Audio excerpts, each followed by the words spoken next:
Trump's frustration with India, trade talks and tariffs explained. When it comes to international trade, tensions can run high, and the current friction between the United States and India is no exception. U.S. Treasury Secretary Scott Bessent revealed on Thursday, July 31, 2025, that President Donald Trump and his entire trade negotiation team have been feeling frustrated with India over ongoing trade talks. This sentiment underscores a growing divide in what was once considered a promising economic partnership. But here's where it gets controversial. The frustration isn't just about stalled negotiations. It's about actions that some argue undermine global cooperation. The timing of these remarks couldn't be more significant. Just a day earlier, President Trump announced a bold move. Starting August 1st, the U.S. would impose a hefty 25% tariff on all goods imported from India. And there's more. India faces an additional unspecified penalty for purchasing Russian crude oil and military equipment. These measures are widely seen as a pressure tactic aimed at pushing New Delhi to meet certain demands set by Washington. Recent weeks have seen the U.S. secure favorable trade agreements with major partners like Japan, the UK, and the European Union, making India's reluctance to cooperate even more conspicuous. In a candid interview with CNBC, Secretary Bessent elaborated on the situation. "Well, I don't know what's going to happen. It will be up to India," he stated. India came to the table early, but has been slow-rolling things. So I think the president, the whole trade team, has been frustrated with them. His words paint a picture of disappointment and impatience, highlighting how critical moments in diplomacy often hinge on mutual trust and timely action.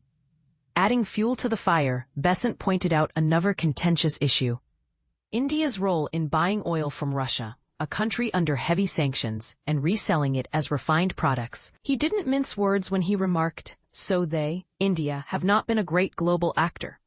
This accusation raises important questions about balancing national interests with international responsibilities.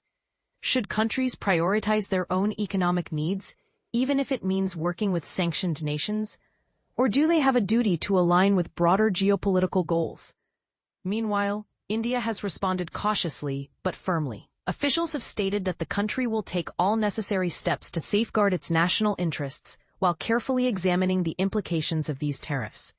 This response reflects the delicate balancing act that nations must perform when navigating complex trade relationships. And this is the part most people miss. Beyond the immediate economic impact, these developments signal deeper structural cracks in the India-US strategic partnership. For years, both countries have worked to strengthen ties across various sectors, including defense, technology, and energy.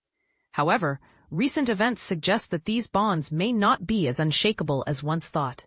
As the world watches how this unfolds, one can't help but wonder, is this merely a temporary setback, or does it mark the beginning of a larger shift in global alliances? Do you think India should concede to U.S. demands, or are they justified in resisting? Share your thoughts in the comments below. Let's spark a meaningful conversation about the future of international trade. India's counter to Trump's 25% tariff, boosting U.S. imports more. Imagine waking up to a shocking 25% tariff threat from the world's most powerful economy. That's exactly what happened to India when President Donald Trump announced his surprise move, leaving officials in New Delhi reeling in shock and disappointment. But here's where it gets interesting.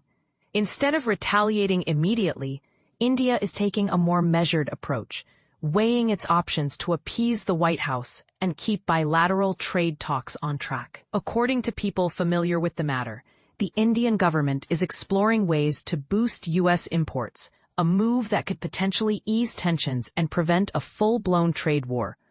But why is India taking this route, and what does it mean for the future of U.S.-India trade relations? To understand this complex issue, let's dive deeper. The Indian government's decision to avoid immediate retaliation is a calculated move, aimed at keeping the lines of communication open with the U.S. By exploring ways to increase purchases from its largest trading partner, India is hoping to placate the White House and find a mutually beneficial solution. This approach is not without controversy, however. Some might argue that India is being too conciliatory and that it should take a firmer stance against the U.S.'s protectionist policies. Others might see this as a pragmatic move, necessary to protect India's economic interests. And this is the part most people miss: the fact that India's decision is not just about trade, but also about diplomacy and geopolitics. By engaging with the U.S. and exploring ways to boost trade, India is also sending a signal that it values its relationship with the U.S. and is willing to work together to find common ground. But what do you think? Should India take a tougher stance against the U.S.'s tariff threat, or is its current approach the right one? Share your thoughts in the comments below. As the situation unfolds, one thing is clear: the future of U.S.-India trade relations hangs in the balance, and the world will be watching with bated breath.